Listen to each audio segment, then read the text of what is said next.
Greetings. I'm Pastor Phil, and this is a time that we call Pastor's Pondering. It's just a time in the week where I talk about things that may have been in the news or things that have happened at the church or maybe even in my own personal life that I'm giving some thought about. I can't help but think that you're noticing that I'm sitting in the kitchen today. Well, I'm doing that for a very purposeful reason. One of the other denominations that is not the United Church of Christ has made the decision this past week or two that women no longer would be ordained, and women that are ordained would be, I guess, not ordained anymore, and that churches that have women ordained pastors on staff would not be able to be part of that denomination. I find that to be pretty disturbing. Frankly, I do believe that God is still speaking, and I think that there are roles for women all over these days that are much different than they used to be. I'm sitting in the kitchen because the old rule of thumb was a kitchen is where the woman belongs. Well, that's not the case anymore, clearly. Women certainly should be getting equal pay to men. They should be doing equal jobs to men if that's what they choose to be doing.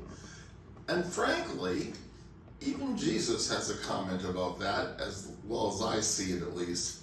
And I'm going to read to you, it's from Matthew, it's a little bit longer, but listen carefully today about who's in this story.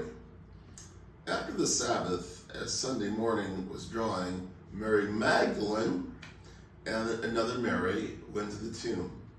Suddenly there was a violent earthquake. The angel of the Lord came down from heaven, rolled the stone away, and sat on it. His appearance was like lightning, and his clothes were as white as snow. The guards were so afraid that they trembled and became like dead men. The angel spoke to the women. Notice the angel spoke to the women and said, "You must not be afraid. I know who you are looking for. He is crucified. He is not here. He's been raised, just as he said. Come here and see the place where he was lying. Go quickly now and tell the disciples he has been raised from dead, and now he is going to Galilee ahead of you. There you will see him. Remember what I have told you." So they left the tomb in a hurry, afraid and yet filled with joy, and ran to tell the disciples.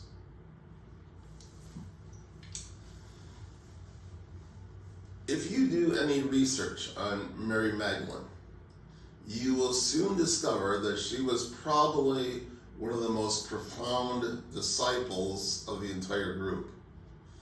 She had a huge impact in the creation of the church and in spreading the good news. I have never been so proud to be a pastor of the United Church of Christ that I am right now. Going way back into our history, the United Church of Christ has always been the denomination of first. Now, when I say that, I will also have to give you a little bit of history about the United Church of Christ. First of all, we were formally founded in 1957, so that's not so long ago. But we were founded from 4 predecessor bodies: the Congregational and the Christian Church, that comes from England and Wales and that area, the Evangelical and Reform, which comes more from around Germany. Those are our predecessor bodies. Through those bodies, I am very proud to say that we are the denomination that numerous of my predecessor pastors signed the Declaration of Independence. We are the denomination that I prefer to use hosted the Boston Tea Party. We are the denomination that temporarily hid the Liberty Bell. We are the denomination that ran the Underground Railroad. We are the denomination that way back in the 1700s first ordained a person of color.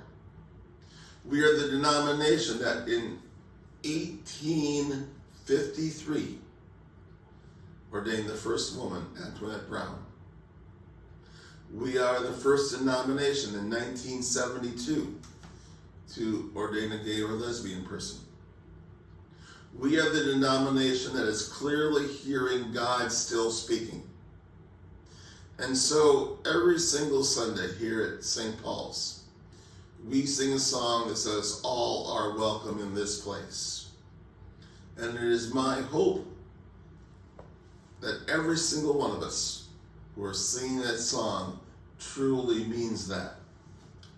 So if you belong to the denomination that is not listening to God's still speaking voice, and I am 100% sure that we at St. Paul's are listening, trying to discern what is right, what is just, what is fair, and what God would want for all of God's people.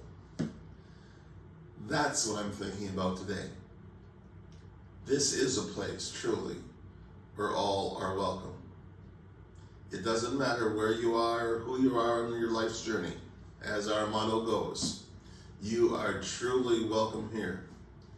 And this is a place where women will always be and have been for well over 100 years welcome in the pulpit. Now that's something to think about. So let's be with me for a minute of prayer. Wondrous God, we just pray that we listen to your still speaking voice today.